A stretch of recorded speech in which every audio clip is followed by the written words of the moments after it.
everyone. My name is Amy Thibodeau, and I am the Chief Design Officer at Gusto. At Gusto, we create experiences that enable businesses to better take care of people through tools that help them do things like pay their employees, offer benefits, ensure they're tax compliant, and build a strong culture. We do this all through the lens of our mission, which is to create a world where work empowers a better life.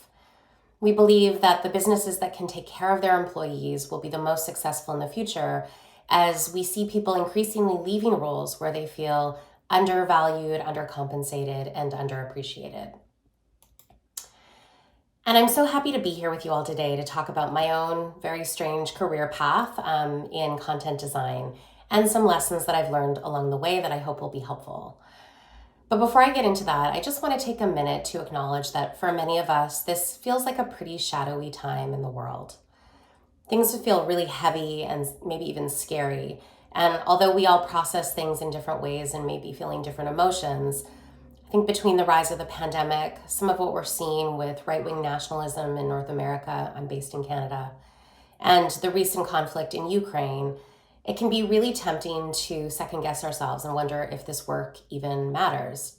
Does coming to conferences matter? Does connecting with one another even matter? And I definitely feel this way sometimes. But although I would endorse anyone's need to take a break and breathe and step away if you need to, I have come around to feeling strongly that our work really does matter. So much of our world, so much access is mitigated by digital experiences. It's the way that we stay connected to one another. It's the way we process what's going on in our world, the way we pay our bills, the medium that helps us form our worldview and separate fact from fiction. And there is a difference between fact and fiction. We need good people like all of you working on these systems that shape so much of what we feel and understand about our world. We need thoughtful people. We need caring people, people who will advocate for transparency, clarity, representation, and even kindness in our software and our systems. So your work, the worlds, the words, the experiences that you are all responsible for, they are in people's lives, they're in their minds, and they're in their hearts. And so today I'm here to tell you that I think words matter more than they ever have. So back to my own career. My first official role in content design was at Facebook. I had spent most of my career before that working in communications and marketing roles in museums, first in Canada and then in the UK. And what I loved about my roles in museums, and I think this is probably pretty common across most nonprofit work, is that when you come into a role like communications, you quickly find yourself wearing all kinds of hats that you hadn't anticipated wearing. And early in my career, this was exactly what I needed to help me find my path.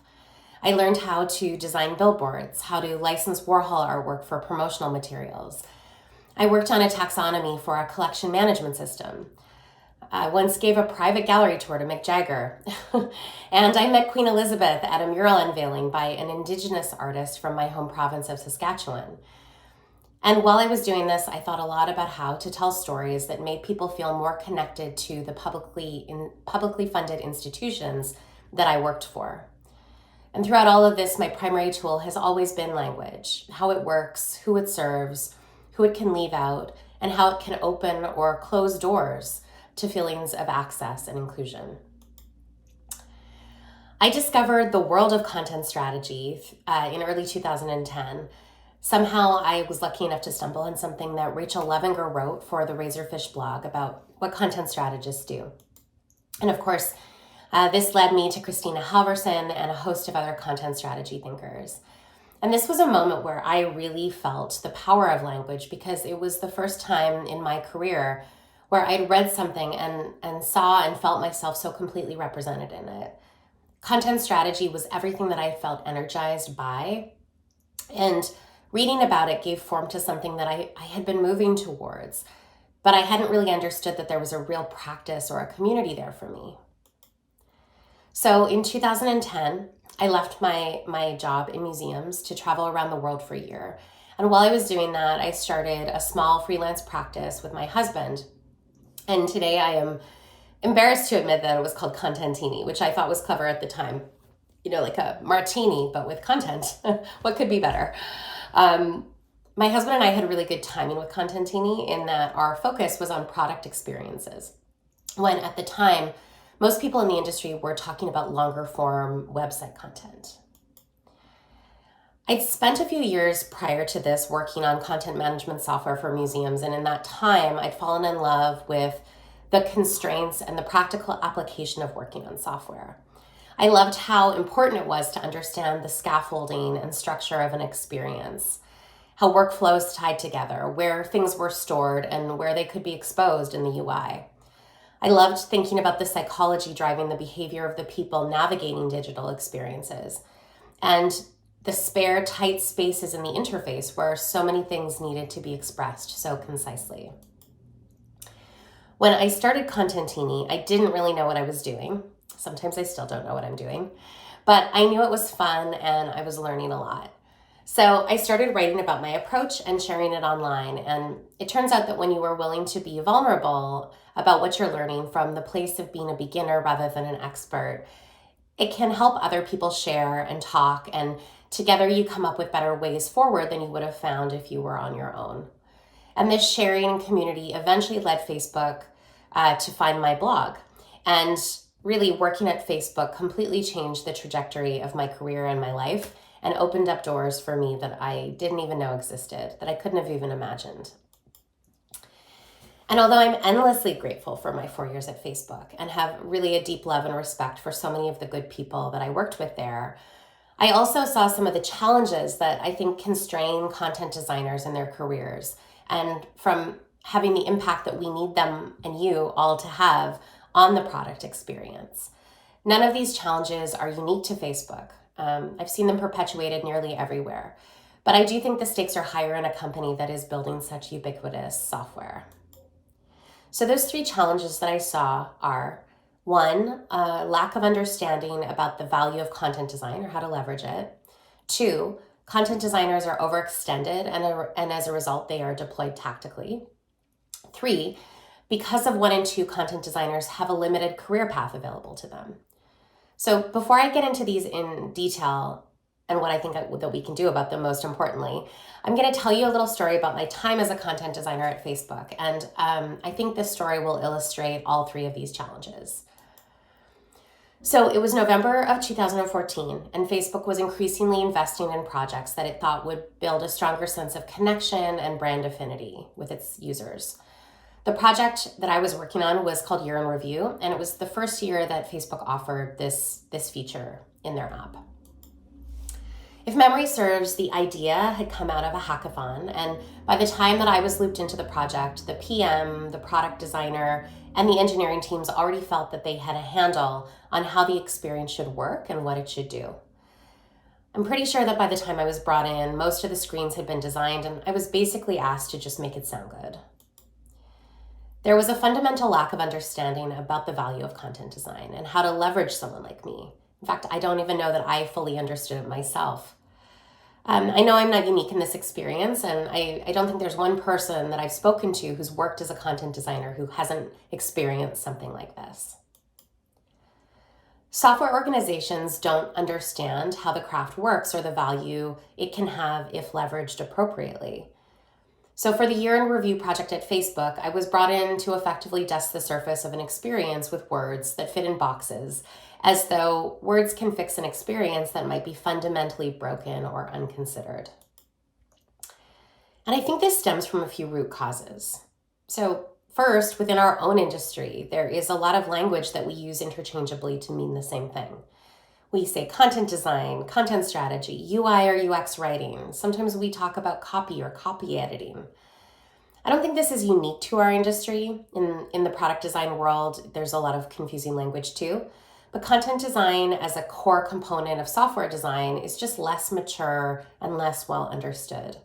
So many of the people who are in leadership roles today started out in organizations that didn't have content designers, and they may have even believed that lorem ipsum was a completely reasonable expression of language to design high-fidelity workflows with. Second, I think many people conflate content design with copywriting. So anyone who is able to make reasonable sentences can fall into the trap of believing that they too can do content design. Engineers need to understand a different language and set of tools that's really unique to their craft. Product designers often use specialized software. But as content designers, we often work in spreadsheets and documents.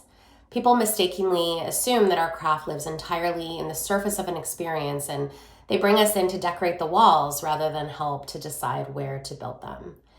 And as you all know, fancy wallpaper does not a stable wall make. And that's a good stepping stone back to the story about year in review. So just a reminder, it was November 2014. We wanted to launch year in review in early December. Most of the decisions had already been made, and engineers had even started building when I started work on this project. And of course, I had a lot of fundamental questions. How were we determining what the top moment was that we wanted to highlight for people? At the time, Facebook engagement was limited to likes, shares, and comments. They didn't have the range of little reactions and emoticons that they have today. So often the post with the most engagement was actually a difficult moment, and people were clicking like just to show that they were there and that they'd read the post and that they'd seen it.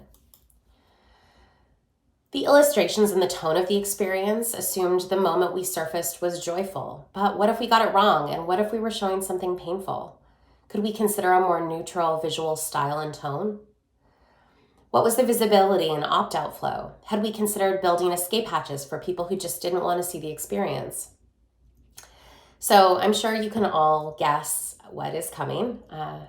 The team wasn't particularly happy to be getting these fundamental structural questions from me when they really thought, again, I had come in to just do something decorative. And I let it go. I didn't push the team. I didn't escalate my concerns because year in review was one of the many different projects I was working on at the time. In fact, I remember thinking about it as a side project, something that I had agreed to take on off the side of my desk. I was busy and I was stressed out. I was context switching constantly, and I was trying to navigate the different domains and different teams. And the designers, product managers, and engineers that I was working with, they were all dedicated to this project, and they had a lot more skin in the game and a lot more authority in it than I felt that I did. They also trusted one another more than they knew or trusted me because, again, I was just popping in my head every now and again, mostly to give them trouble and ask them questions that they didn't want to hear. And this brings me back to that second challenge that I mentioned earlier. Content designers tend to be overextended and deployed tactically by their organizations. So when you're working on multiple projects across multiple domains and teams, it is almost impossible to do deep, thoughtful work or to invest in the relationships needed to influence the direction of a project in a meaningful way. The best you can really hope for in these circumstances is to stick on a few band-aids, not do meaningful design or UX work. In these circumstances, you're really a copy editor, not a content designer. And copy editing can add a lot of value, but that value is different than the value you would add if you were actually able to do meaningful content design work. If you've read Design for Real Life by Eric and Sarah, and if you haven't, you really should. It's a fantastic book. You'll know what's coming, and it might be the most important learning moment that I've ever had in my career. We shipped year in review, and while some people did find it delightful, that delight was far outweighed by the number of people who felt hurt and pain through the experience. And we could have predicted this. So this is what Eric Meyer saw when he opened up Facebook one day in December of 2014. This is a picture of his daughter, Rebecca, who had passed away that year. His child, surrounded by dancing characters, balloons, confetti, and the words, "Eric, here's what your year looked like." In his blog post about the experience, Eric wrote, quote, "Algorithms are essentially thoughtless. They model certain decision flows, but once you run them, no more thought occurs. To call a person thoughtless is usually considered a slight or an outright insult. And yet we unleash so many literally thoughtless processes on our users, on our lives, on ourselves." Eric was far more generous than we deserved in calling out how challenging it is to create empathetic experiences at scale. Eric also wrote about the second thing we got so terribly wrong. We provided no way for someone to opt out completely of the experience when we did get it wrong. So Eric writes, "The year in review ad keeps coming up in my feed, rotating through different fun and fabulous backgrounds, as if celebrating a death, and there is no obvious way to stop it. Yes, there's a drop down that lets me hide it, but knowing that is practically insider knowledge. How many people don't know about it? Way more than you think. As a content designer, even early in my career, I knew that the experience we were building was not considerate or thoughtful. I knew all the ways that it could go wrong. And I did very little to stop it. For a lot of good excuses, I was brought in late, I was spread thin, I didn't feel like I had the trust or the currency in the team to make them listen to me. But some of this was on me, and some of this was on the organizational construct that I was a part of, one that so many content designers still grapple to add value inside of. And this brings me to that third challenge. Often in organizations, content designers have a ceiling on the ways that they can grow, because content design is not viewed or treated as an equivalent craft alongside product design. At the time, this was true too at Facebook, though we did have a smart, caring content design manager leading the craft. She was also spread thin, and she was managing and dealing with many of the same challenges that I was dealing with. When no one from a content design background is represented at a senior leadership level in a design organization, it can be much harder to build understanding about the craft and set content designers up to do deeper work. Most organizations will never have the number of people to do the work to match their ambition and their roadmap. And so you will always be in a situation where there's push and pull and trade-offs to be made, because the urgency to do all the things and the desire to do them well is so strong. I remember at Facebook, there was this moment where a senior design leader who I respected a great deal and still do, tried to convince me of the reasons that content design, and I in particular, should report into her, a design leader for a product line, versus continue to report in centrally to a content strategy leader.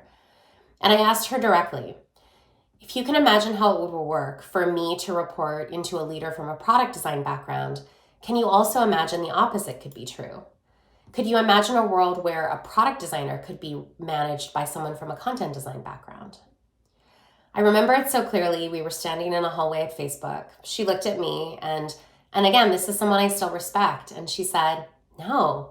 How could a content designer help a product designer grow in their career? I told her that as long as that response holds, I would never advocate for anything but centralized reporting for content design. And I think that's actually held true at Facebook this whole time until pretty recently. I've heard it may have recently changed. So although people won't talk explicitly in terms of hierarchy, they won't sort of admit to the fact that there's a hierarchy of craft, when content designers are not as well compensated as product designers, and when the structure exists to only enable people from a more traditional product design background to move into cross-functional leadership roles, it speaks to an organization that doesn't really understand the value or opportunity of the craft. Oops. And in organizations like this, it's very hard to fully set up content designers to be successful. So my ability to pivot into being a senior UX director at Shopify, which was where I ended up after I left Facebook, and now into the role of chief design officer, would not have been possible if I'd stayed at Facebook. And that's the honest truth. Sometimes you have to leave a role in a company if the organization isn't able to support you in the ways that you want to grow in your career. Mia Bloom runs a great organization called Design Department, and it focuses on leadership training and workshops. She has an expression that she likes to use, design or be designed, that she applies to the way we approach our career and our lives. If you don't establish a strong point of view on where you want to go, how you want to be spending your time, the kind of impact you want to have, your career will continue to unfold, but it may not get you to a place that feels fulfilling or satisfying. My own career has been a mix of hard work and preparation, a lot of good luck, supported in part by the privilege that I acknowledge that I have. And at least after I left Facebook, a shift in how I think of myself as an active driver in my career. When I was hired at Facebook, I felt nothing but gratitude, as I mentioned earlier. I remember sitting at my desk and Oprah Winfrey or Madonna would walk by, and I would get my free wheatgrass shot at breakfast and really just pinch myself with disbelief that anyone could be so lucky. I was raised by my grandparents in a working class family in the Canadian prairies. I was well loved and well cared for. My grandma was a substitute teacher and my granddad was a foreman on construction sites. No one in my family went to university. So when I was hired at Facebook, my husband and I, we were traveling around the world on that small budget, And we were really down to almost our last penny. Working at Facebook was really this huge financial shift for me, and it literally changed my life. But once I got over this feeling of gratitude, I realized that life, if we're lucky, is long. And we spend a lot of it working and making things that go out into the world that we want to feel proud about. I not only wanted to feel good about the things that I was making, but also about the role that I had in the making. It's going to sound cheesy, but I think I realized my own inherent skills and value, and I just really wanted my next opportunity to take me closer to realizing that. For me, that meant that I wanted to work somewhere without that implicit hierarchy in place, where there were multiple paths available to someone from my background, where my background was valued. And that's how I ended up at Shopify, where I was originally hired to lead the craft of content design. And over 4.5 years, I moved from that into leading the biggest cross-functional UX team in the whole company. And even if you're not interested in moving into cross-functional design leadership, it will tell you a lot about a company and how they think about the value of content design if you ask them questions like, what are the career paths available to content designers? Make sure that their answer aligns with your own dreams for your career. When I decided to leave Shopify to go to Gusto, it was important to me that the design organization be represented at the executive level of the company. Although I was one of a very small group of senior directors at Shopify, we didn't have anyone at the VP or the executive level. And as a result, we were often in a position of inheriting decisions that had been made about us by other people who didn't fully understand the second or third order impact of those decisions on our team. That Gusto sees so much value in design that they wanted someone to represent that craft at the most senior levels of the company was meaningful to me in terms of the kind of organization I wanted to be a part of and all of the ways that I wanted to grow. I'm assuming that most of the people here today are content designers at various phases of your career. If I were to ask you, where do you want to be in 2 years? How do you want to be spending your time? What do you want to feel different about? Do you have the answers? If you don't have a clear vision for your career, it will be very hard for you to chart a course towards it within your existing organization or any new opportunity. I think increasingly forward-thinking organizations are trying to shape career paths that can create equitable opportunities for people from product design, content design, research, and UX development crafts. But I think those leaders need our help, and they need us to hold a vision for our craft and our careers that will help them move forward with their thinking. So at Gusto, content designers can continue to grow through focusing on craft impact all the way up to the principal IC level. Or they can pivot into a UX or design leadership role where they'll make an impact primarily through empowering a cross-functional design team towards creating great customer outcomes. One tension that I just want to be explicit about calling out is that at Gusto, we've opted for a cross-functional design management structure rather than craft-specific leadership. This means that if you decide that you want to grow through managing others, you need to pivot into a more generalist UX leadership role rather than one focused on managing only other content designers. And of course, there are trade-offs to this, and there are trade-offs to any organizational structure. In this one, I am optimizing for a leadership structure that is accountable for creating the conditions for great end-to-end user experiences, not for focusing only on one craft as a leader. I want the leadership in my teams to be oriented around customer outcomes first. I also believe that cross-functional design leaders are more accountable for truly cross-functional collaboration and approaches than if we have siloed craft managers who are only thinking through the lens of one craft. And of course, the trade-off here is that we'll often have someone who is reporting into a leader who doesn't come from their craft. And particularly for more junior individual contributors, we need to make sure that we're building the right mentorship, educational opportunities, and craft structures to support them so that they can continue to grow in their crafts. So understanding the ethos and pathways available to you in a particular organization is important so you can align against the ways that you want to grow in your career. When you're interviewing for a role, remember that it's an opportunity for you to decide if that organization fits you. Interview them. This is very much a worker's market today. There's so much competition for great people, and now more than ever, it's an opportunity for content designers to be discerning about the types of organizations that they want to join, where they can add value, and also move towards realizing the vision that they have for their careers. At Gusto, we have a pretty green content design practice with some truly wonderful people who are building a great foundation. But our content designers can't work on everything, and they are subject to some of the same challenges that I faced earlier in my career. I think the biggest difference is that they know that I value them, understand the craft, and that I'm committed to working with them to create the conditions inside of Gusto where they can be successful. And to be clear, I'm not even doing that because I understand and have been there myself. Of course, that's part of it. But mostly, I understand how critical an empowered content design organization is to the success of our user experience. And I really wish that for other design leaders, because when you have a great content design practice, you're just able to build better products. Any leader worth their salt, regardless of the craft they come from, ultimately does want to create the conditions where the organization that they're responsible for can deliver on positive customer outcomes. So if they're not getting how content can do that, look at it as an opportunity to change their minds. So now I'm going to shift into some advice, and I think this is connected to how we change their minds. This is my best advice for how content designers, even those in organizations where the craft isn't well regarded or understood, what they can do to set themselves up to do great work. So first, don't conflate your craft with UI writing or copy editing. Don't commodify your craft. The real talk is that I often see content designers lament being brought in to do tactical work, while also insisting that no one is allowed to write UI content except for a content designer. Let go of the tactical work. Give people on your team the tools they need to do the low-risk writing that needs to happen so that you can focus on the work that really matters. Use content standards. Use linters to check code for common errors. Offer some education. Build people's confidence to do a good enough job on the basics, and then celebrate when they do it well. Second, be opinionated about what kinds of projects are worth your precious time. And it is precious.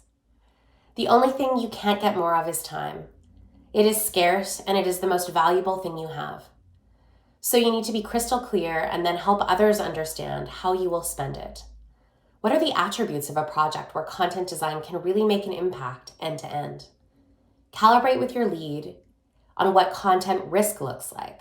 For example, what topics are complex or sensitive enough that your expertise will help establish a clear mental model for your customers so that they'll be able to learn every step in their journey. Which projects are opportunities to connect concepts across disparate experiences through taxonomies or metadata or content modeling? Can you think of examples in your own organization of projects that could be content design first or only, depending on the size of your company? You need to get really clear on where you can add the most value and then go deep and do everything you can to make that work and its impact visible, relatable, and measurable. Oftentimes, people in leadership just don't know what a content design project should look like, and it's an opportunity for you to help educate them.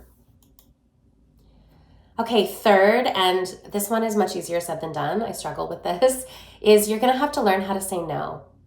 We all wanna be good colleagues, and chances are you feel a lot of anxiety about experiences with bad content getting in front of your customers.